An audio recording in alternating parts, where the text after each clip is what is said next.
Hello students, कैसे हैं आप। आशा करते हैं कि आप अच्छे होंगे। स्टूडेंट, इस वीडियो में हम क्लास 10 के इम्पोर्टेंट प्रश्न करा रहे हैं जो कि समांतर श्रेणी से लिए गए हैं। इसमें हमें आपको जो पहला प्रश्न दिया है यहाँ कि उस एपी का 31वां पद ज्ञात कीजिए जिसका 11वां पद 38 है और 16वां पद 73 है ना। तो यहाँ पर इस तरीके से हमें जो प्रश्न दिया है ना। तो यहाँ हमें सबसे पहले उन चीजों को लिख लेते हैं जो हमें यहाँ दिया है, यानी हल करते हैं तो हमें यहाँ दिया है वो चीज लिखते हैं। सबसे पहले हमें यहाँ दिया है कि एपी का 31वां पद तो हमें ये निकालना है ना।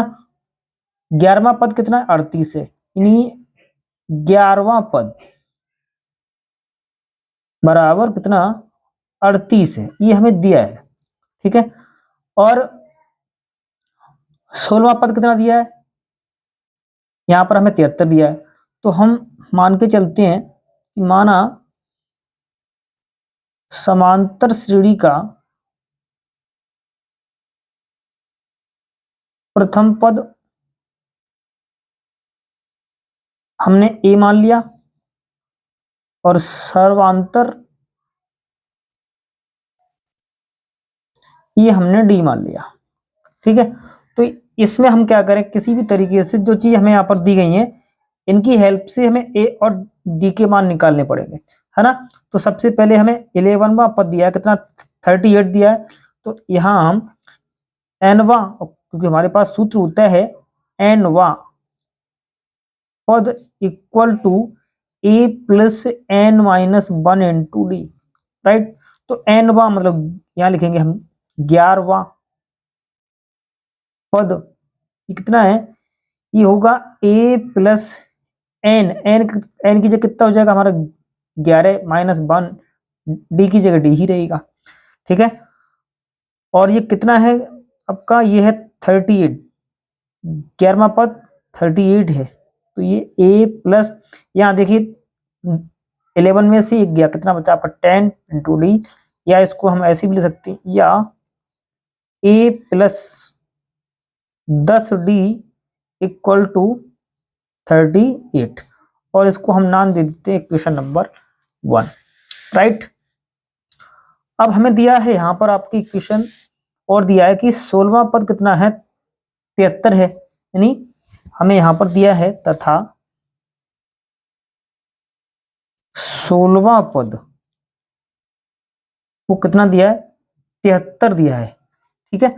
तो इसकी जगह देखिए 16वां, यानी हम लोग सूत्र क्या लगाएंगे, एनवा, तो वही सूत्र लगेगा, नहीं ए प्लस एन, और एन की जगह कितना आ जाएगा 16 माइनस 1 और इंटू डी इक्वल में क्या आएगा 73 आएगा, राइट। तो ए तो आपका ज्यों कहते हो, देखिए 16 में से गया कितना बचा 15 डी और इक्वल में कितना 73, और इसको हम नाम दे देते हैं समीकरण नंबर 2, राइट।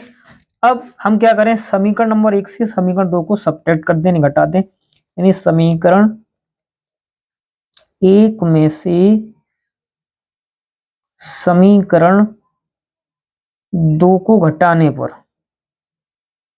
आप उल्टा कर देना, 2 में से 1 को घटा दो, कोई दिक्कत नहीं आएगा, आंसर वही। ठीक है। तो हमने 1 में से 2 को घटाया, तो कैसे घटाएंगे, ए प्लस 10D इक्वल टू 38, यहाँ कितना है ए प्लस 15D इक्वल टू 73। हमें सब्ट्रैक्ट करना है तो सबकी पद के चिन्ह बदल देंगे, ये माइनस, ये माइनस, ये माइनस, ए से ए कट जाएगा क्योंकि प्लस माइनस कट जाता है। यहाँ से देखिए 10D में से 15D, किसका, माइनस का 5D बचेगा इक्वल टू, है ना। यहाँ कितना बचेगा, यहाँ देखिए यहाँ बचेगा हमारा माइनस का 35। ठीक है। तो ये माइनस से माइनस कट जाएगा, तो यहाँ से बचेगा 5D इक्वल टू 35। यहाँ से किसी तरीके से हम डी का मान निकालेंगे तो डी बराबर मिलेगा 35 की अपॉन में कौन आ जाएगा 5, और ये 5 वन जा 5 और 5 7 जा 35, यानी जो डी का मान निकल के आया वो कितना आया 7। ठीक है। डी का मान उठा के हम क्या रखते हैं, इक्वेशन नंबर 1 में रख दें, है ना। तो यहाँ लिख देंगे कि डी का मान समीकरण 1 में रखने पर, है ना।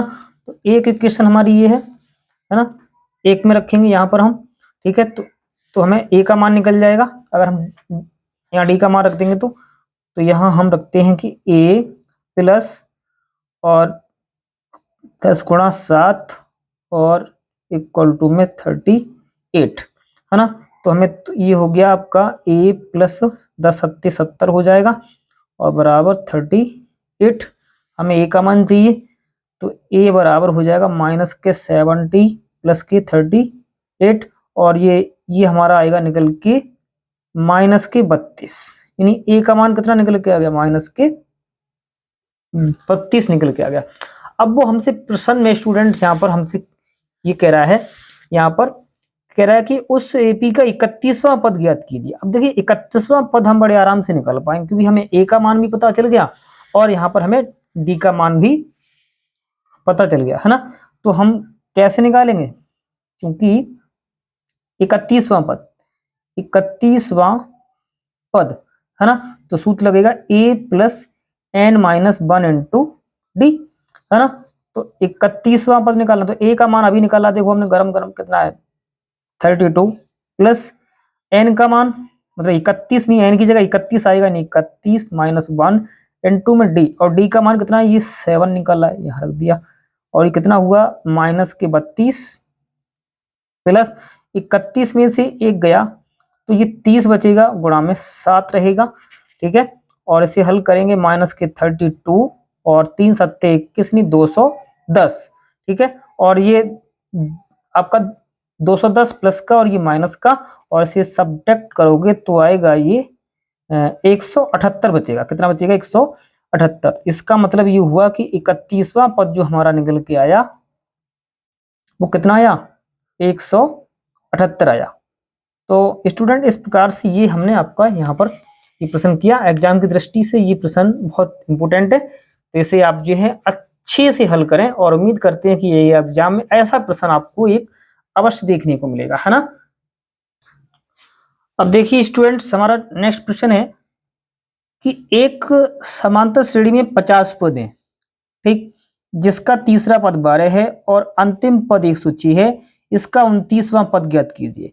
अब देखिए हमें 29वां पद तक हमें क्या करना है, पहुंचना है। अब 29वां पद निकालने के लिए हमें जो हिंट दिया है यहाँ, देखिए कह रहा है कि समांतर श्रेणी में 50 पद हैं। तो आप अच्छी से समझ पा रहे हो कि उस एपी में यानी समांतर श्रेणी में जो पदों की संख्या वो कितनी 50 है, मतलब एन का मान 50 हो जाएगा। और कह रहा है जिसका तीसरा पद कितना है, तीसरा पद 12 है, ठीक है। कह रहा है कि अंतिम पद कितना है, 106 है।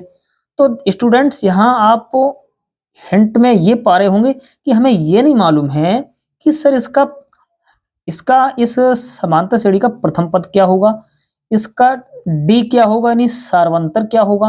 तो हम यहाँ पर मानते हैं हल में कि माना समांतर श्रेणी का प्रथम पद बराबर ए, ये हमने मान लिया, तथा सार्वंतर जो हमने माना वो हमने मान लिया इसका डी है। तो अब किसी भी तरीके से हमें ए और डी का मान मालूम पड़ जाए तो हम उसका 29वां पद बड़े आराम से निकाल पाएंगे, यस या नो, है ना। तो यहाँ पर सबसे पहले जो हम हिंट में हमें दिए कि एन बराबर कितना है 50, है ना। वो कह रहा है कि यहाँ पर हमें कि समांतर श्रेणी में कितने पद हैं, 50 पद हैं। इसका मतलब है एन का मान तो कितना हो गया, 50 हो गया, ठीक है। अब कह रहा है जिसका तीसरा पद कितना है, 12 और अंतिम पद 106 है। देखिए एक बात सुनना स्टूडेंट्स यहाँ, कि वो कह रहा है उस श्रेणी में कुल कितने पद हैं, 50, और कह रहा है यहाँ पर साथ में कि और अंतिम पद 106।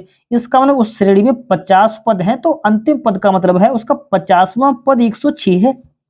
उस श्रेणी में जो पदों की संख्या कितनी है, वो कुल 50 ही है। इसका मतलब है अंतिम पद कितना है, 106। तो खुद यहीं पर आप समझ जाना कि इसका मतलब है यहाँ पर 50वां जो पद है वो 106 है ना। तो हमें दिया है 50वां, यहाँ लिखेंगे 50वां पद बराबर कितना, 106 है। या वो क्या है, अंतिम पद, एक ही बात है ना, क्योंकि उस श्रेणी में जो पदों की संख्या है वो कुल वो कितनी है, 50 ही है। ठीक है, तो यहाँ पर हम कैसे लिखेंगे, 50वां, इसके लिए सूत्र होता है हमारा n वां, है ना, तो हम वही सूत्र लगाएंगे, नहीं a plus n minus 1 into D, और वो कितना है, 106 है, यानी 106 लिख दिया। राइट, अब देखिए ए हमें पता नहीं, अब देखो 50 माइनस 1 लिखेंगे, एन का मान, क्योंकि एन का मान कितना है, 50 है, तो 50 लिख दिया ना, माइनस 1। ठीक है, और एन टू में कौन है, डी है, 106। यहां तक कोई डाउट है ना। अब देखिए ए प्लस 50 में से गया, कितना बच्चा, ये 49 इंटू डी, और 106 आपका ये रहा।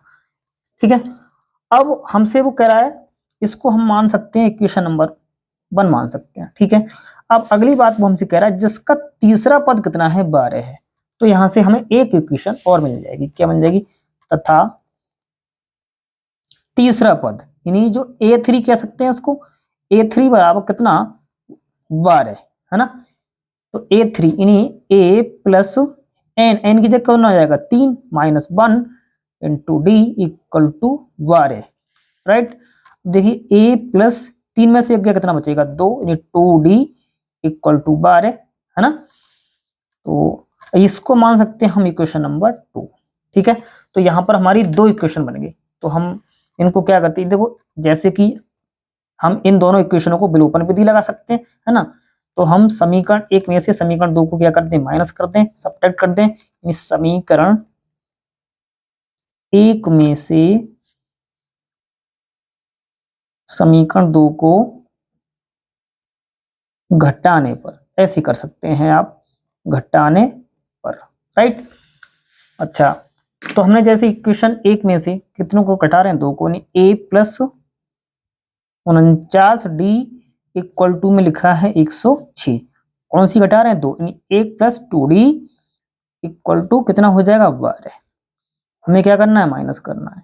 ठीक है, तो माइनस माइनस माइनस, क्योंकि जहां जहां पर हमारा देखो प्लस होगा वहां हम क्या कर देंगे, माइनस, प्लस माइनस ये दोनों कट गए। अब 49 में से 2 गया तो 47 बचेगा, इनटू में डी, इधर क्या बचेगा, इधर देखिए 106 में से 12 घटेगा, है ना, तो ये बचेगा 94 बचेगा, है ना। तो इस तरीके से हमने यहाँ पर ये किया। अब देखिए हमें यहाँ से क्या मान निकालना, डी का। ठीक है, तो हम यहाँ से डी का मान निकालेंगे, तो ये आ जाएगा कितना, ये आ जाएगा 94 के बटे में कितना आ जाएगा, 74, और ये हो जाएगा 2 नहीं जाएगा, तो नहीं ए का मान कितना आ जाएगा, सॉरी डी का मान 2 आ जाएगा, नहीं डी बराबर कितना, डी बराबर 2 आ जाएगा। यहाँ तक कोई डाउट है ना। तो यहाँ पर आपका डी का मान निकल के आ गया। ठीक है, अब हम डी का मान इक्वेशन 1 में या 2 में रख सकते हैं, तो बड़े आसानी से रख सकते हैं। तो यहाँ पर हम ले सकते हैं क्या, डी का मान समीकरण 1 में रखने पर, आप चाहे 1 में रखें, आप चाहे 2 में रखें, आपकी मर्जी है ना। तो हम 1 में रख लेते हैं, एक हमारी ये इक्वेशन है ना, इसमें रख सकते हैं। तो एक डी का मान रखोगे तो ए का मान निकल के आएगा, है ना। तो यहां पर हम रखते हैं ए प्लस कितना, 49d है, 49d, तो डी का मान कितना है, 2 है। ठीक है, और इक्वल टू में 106 है। राइट, तो ए प्लस 49 दूनी कितना होता है, 98 होगा, 2 कम 100 होगा। ठीक है, तो ए इक्वल में लोगे तो आपका 106 माइनस 98 आएगा। ठीक है, तो यहां से आप इसको घटाएंगे, तो 106 में से 98 घटाएंगे तो ए का मान भैया 8 निकल के आएगा। कितना निकल के आएगा, 8 निकल के आएगा। अब देखिए यहाँ पर हमारी जो अननोन राशियां थी ए और डी थी, तो ये दोनों निकल के आ गई, ए का भी मान निकल के आ गया, डी का भी मान निकल गया।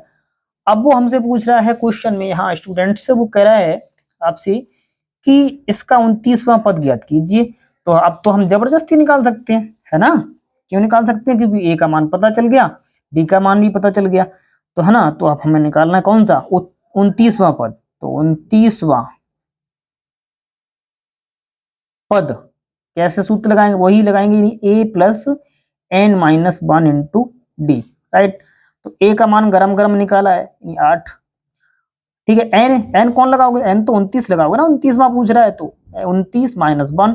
डी का मान कितना लगाओगे भाई, डी का मान कितना है, 2 है ना, तो यहाँ लगाओ ना 2 का मान, ठीक है। तो एक की जगह 8 रखो, 29 में से गया कितना बचेगा, तुम नहीं जानते होगे, 28 बचता है भैया, ये 2 बचा है ना। तो 28 सॉरी 8 प्लस 28 दूनी कितना होता है, 56, ठीक है। तो ये और ये दोनों आपस में जुड़ेंगे, 8 और 56 कितना हुआ, ये हुआ आपका 64। तो 29वां पद कितना निकल के आ गया, 29वां पद निकल के आ गया 64। तो स्टूडेंट इस तरीके से हमने इस प्रश्न को कर लिया। तो उम्मीद करते हैं आपको ये प्रश्न जो है बहुत ही आसान से मैंने कराया है ना। तो एक बार इसको जो है आप ट्राई करें, एग्जाम की दृष्टि से ये ऐसे प्रश्न जो है अवश्य आते हैं। तो उम्मीद करते हैं कि ये प्रश्न जो आपको जरूर मिलेंगे, फिर हम और भी आपको अच्छे प्रश्न हम कराते हैं।